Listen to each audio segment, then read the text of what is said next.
How are we doing, guys? And welcome back to TSTV. Today I'll be giving you my predictions for Matchweek 24 in the Premier League, and it really feels like we're getting down to the business end of the season now, where every game really matters at both ends of the table. So I'll be running through every game this weekend and giving you my thoughts and predictions. I won't be doing one for Chelsea versus West Ham. I will be releasing a separate preview video for that particular game, where I'll run through my thoughts on the game itself, a prediction, as well as some predicted lineups as well. So to kick us off, the first game this weekend is Nottingham Forest versus Brighton. Now, this is a really intriguing game because Nottingham Forest have been absolutely incredible this season. I don't think anyone saw this remotely coming. I mean, in my opinion, I thought Nuno Espirito Santo may be the first manager to be sacked at the start of the season, and how wrong I was. They've been absolutely incredible and still sit third in the Premier League, even after a really terrible result last weekend at Bournemouth. Now, losing at Bournemouth's no disgrace. They've been one of the form teams in Europe recently, but to lose 5-0, it could be a psychologically damaging result, and it'd be interesting to see how Forest react against Brighton, who themselves are very hit and miss. They beat Man United 3-1 at Old Trafford a couple of weeks ago, and it easily could have been a lot more, and then lost at home to Everton last weekend, which really was not a very good result at all. So it's quite a hard game to predict, in the sense that who knows how Nottingham Forest will react and what type of Brighton will turn up on Saturday. But the way Brighton play, they play with a very high line. They take a lot of risks, and I feel that really suits Nottingham Forest's game. They have so many great players in the counter-attack, including Hudson-Odoi, Elanga, and then Chris Wood up top, who just seems to be scoring for fun at the moment. So I'm going to go for Nottingham Forest 2, Brighton 0. I just think they'll get back on track. I think it's quite a nice game from them, even though Brighton are a decent side. I think Forest on the counter-attack could cause them a lot of problems. The next game of the weekend is Everton versus Leicester at Goodison Park. Now, this is a real relegation six-pointer, and both sides should come into this with a lot of confidence. I mean, Leicester went to Tottenham last weekend and won 2-1, which I don't think anyone really saw coming, and I know Tottenham have been a real mess recently, but to go 1-0 down and come back and win that game should give them lots of belief, and it'll be interesting to see how they come into this game after losing their previous 7 games prior to the Tottenham result, and whether that will give them some much needed confidence. They've obviously got Jamie Vardy up front, who even at ripe old age of I think 38 always seems to pop up with a goal. But they're heading to Everton at probably a really bad time, because David Moyes seems to have got the Goodison crowd fired up. He seems to have got the Everton team fired up, and 2 really good results against Tottenham, winning 3-2, and last weekend at Brighton should give them a real belief. And in all honesty, I don't see Everton going down now with David Moyes. I think they'll be absolutely fine. So my prediction for this game is Everton 2, Leicester 0. I just think Everton, being at home, might have a bit too much for the Foxes, and as I said, Leicester prior to last weekend had been in a really terrible run of form, and I think if Everton win this one, they're probably as good as safe, I would imagine. The next game of the weekend is Ipswich versus Southampton. Now, it's another game at the bottom. You can't really call it a six-pointer because Southampton are so far adrift and they're 100% going down. But for Ipswich, this is such a massive game. They've only won 1 home game all season, and that was against Chelsea, which at the time was very disappointing. But they have had a couple of really tough results recently, albeit against Manchester City and Liverpool, letting 10 goals in the last 2 games. And sometimes people will say, look, it's against Liverpool and Man City, it shouldn't affect their confidence too much. But if you're getting hammered every week, it really can. We saw that with Luton last season when, they were doing really well and they got a couple of real thrashings, and all of a sudden the confidence hit them really hard, and they practically didn't win another game from about February onwards. And look, Southampton have got absolutely nothing to lose now. They're going down, everyone knows it. They have actually played quite well in the last few games. Against Man United, they were bang unlucky not to win that game. Only a real late show from Amad Diallo prevented them from coming away from all 3 points. And they also fought back really well at Forest, coming back from 3-0 down to get to 3-2, and really could have equalised in the last minute with a Paul Onyeko shot cleared off the line. And last week against Newcastle, it was 3-1, but gave them a real good game. I have a feeling that Southampton might turn up and win this game, which might sound crazy given their form this season, but there's almost no pressure on them, and all the pressure is on Ipswich Town at this moment in time. So I'm going to go for Ipswich 1, Southampton 3. Now, the next game I think could actually be the game of the weekend. It's Bournemouth against Liverpool. Bournemouth have been absolutely incredible of late. Andoni Iraola has done a remarkable job down on the south coast. I mean, some of the football they play is just breathtaking. The way they press, the way they defend, they're so aggressive. He always reminds me a bit of Mauricio Pochettino when he was at Southampton in his early days at Tottenham. He seems like a manager destined for big things, and I wouldn't be surprised if he gets a big job in the summer.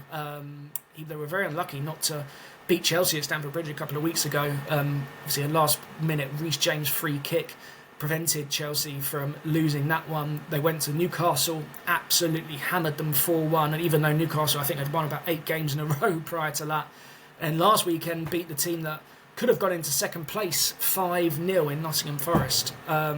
So a lot of the arrows are pointing towards a Bournemouth victory here, but Liverpool, they just seem to know how to get the job done when it really, really matters right now. I don't think they play as scintillating football as they did under Jurgen Klopp. They're at times they play probably with a bit too much control and, are probably slightly easier to play against in the sense that, that heavy metal football that Klopp played could just suffocate teams. But when I see a title-winning team, I kind of know it, and I just have a feeling that Liverpool are going to do similar to what they did at Brentford a couple of weeks ago, which is really grind out a result. Maybe, someone who we don't expect to come on, a Harvey Elliott, a Darwin Nunez again, a Curtis Jones, someone like that, to pull out the fire for them. So I'm going to go for Bournemouth 0, Liverpool 1. Even though Bournemouth have been free scoring recently, I just have a feeling about this one. The next game is Newcastle against Fulham. Now, this is a really intriguing game because both teams like to play quite enterprising football.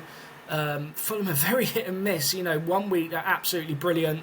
The next week they can be slightly disappointing. And even though they probably didn't deserve to lose against Man United last week, to lose that game 1-0 against a really, really poor Man United team was, a very disappointing result. And, I think Marco Silva will be expecting a reaction from his side.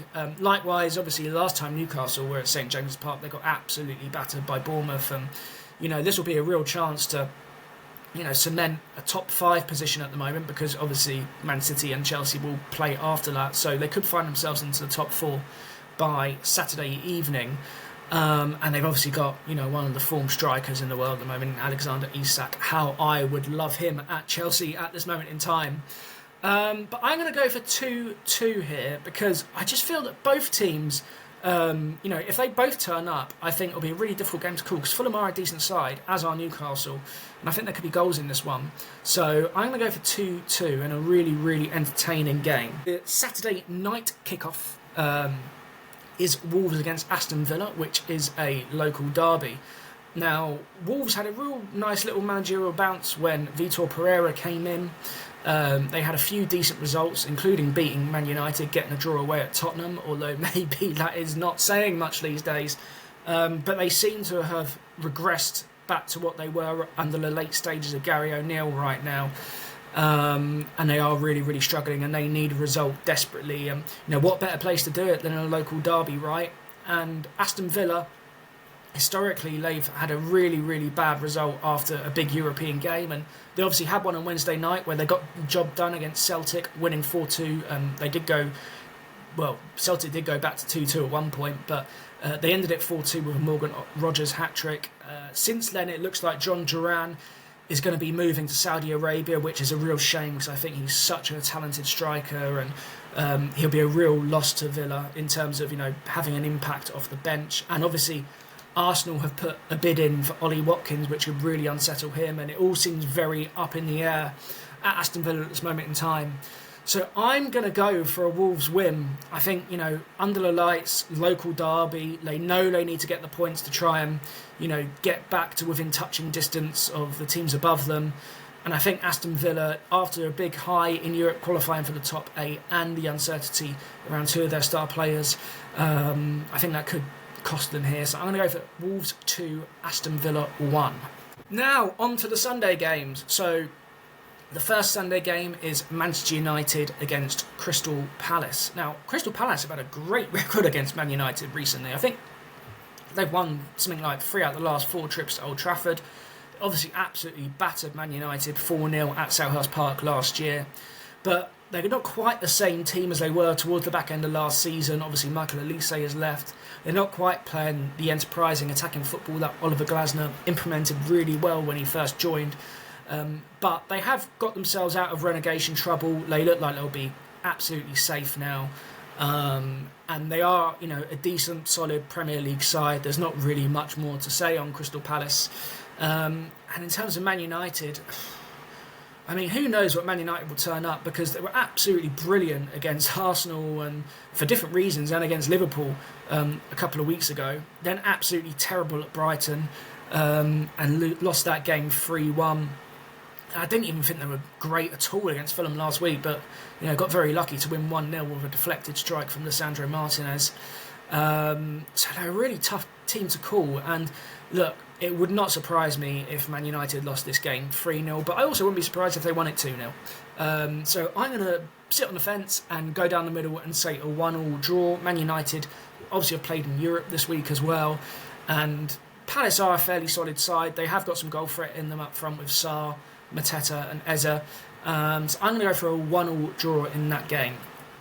Now, the next game on Super Sunday is Brentford versus Tottenham. Now, I feel that this could be an absolutely brilliant game, because Brentford don't seem to ever have a boring game over at the G-Tech. I mean, I can't even remember the amount of goals that have been scored over there this season, but it's absolutely ludicrous. And of course, Tottenham a complete shambles at this moment in time. I mean, funny thing is with Tottenham, they've got some brilliant players, and I think if they had their whole team fit, I know they had some dodgy results, even with them fit at the start of the season, they definitely wouldn't be 15th. But it all really comes down to who they can put on the pitch. I mean, Mickey van der Ven is starting in the Europa League tonight. Christian Romero could be back, but I mean, with the injuries they're having, who knows whether they'll be fit enough to start at the weekend as well. And obviously they've got so many injuries in the attacking part of the pitch as well. So even, one of their big threats has been, in the attack. Are they going to be able to cause Brentford that many problems? Whereas Brentford, have been absolutely brilliant at home this season, although they have had a couple of dodgy results recently at home. So it's quite a tough one to call in a way. Maybe on the face of it, you'd say, look, Brentford should be heavy favourites here. But I do think there'll be goals. And I do think Brentford might squeak it, but I'm going to go 3-2, because I do think that Brentford do concede as well, and I think Tottenham, probably do have a point to prove after last weekend. I just worry about them defensively at the moment, and they look absolutely dead on their feet. So I think it'll be an entertaining game. 3-2 to Brentford is what I am going with. Now, the final game on Super Sunday is the big one of the weekend: Arsenal against Manchester City. Now, Manchester City last time out, again in the Premier League, beat my team Chelsea 3-1 in what was a pathetic, spineless performance from Chelsea. And look, after that first 10 minutes, I was thinking this could be another 4 or 5-0 demolition job on them, similar to what Tottenham did a couple of months ago. But, City did, show some real character to get back in that game. They were helped massively. And they also showed some real grit and determination to get through in the Champions League in midweek, coming back from 1-0 down at half-time and winning 3-1. Although Bruges still had so many chances in that game. I mean, City easily could have gone out. But they do seem to have that sort of bit of grit and determination back in their play, even though they clearly don't have the legs in midfield, and you can still get at them. They do seem to have calmed down a little bit, and I emphasise a little bit. And they're coming up against an Arsenal team who have obviously had injury problems themselves. They'll obviously have Miles Lewis-Skelly available this weekend after the red card that he had at Wolves, which was never a red card in my opinion, got overturned. And look, who knows, they could have Ollie Watkins by the time we have the game on Sunday take place. But look, Arsenal are still a very solid team defensively, and Arteta is a very clever coach, and they do tend to start quite strong at home. And with the way City are kind of setting up at the moment, I think he'll go after them, and I think they'll be very, very aggressive, and I think they could cause City a lot of problems. And I think Arsenal could win out fairly comfortable winners in this one. I think they're great defensively, and even though they probably haven't got the best attack in the league, I just think they'll have enough. So I'm going to go for Arsenal 2, Manchester City 0. Well, that's all my predictions for the weekend. Thank you so much, guys. Please let me know your thoughts in the comments, whether you agree or disagree. Please like and subscribe, and I will be back with my preview for Chelsea versus West Ham very, very soon. Have a good night.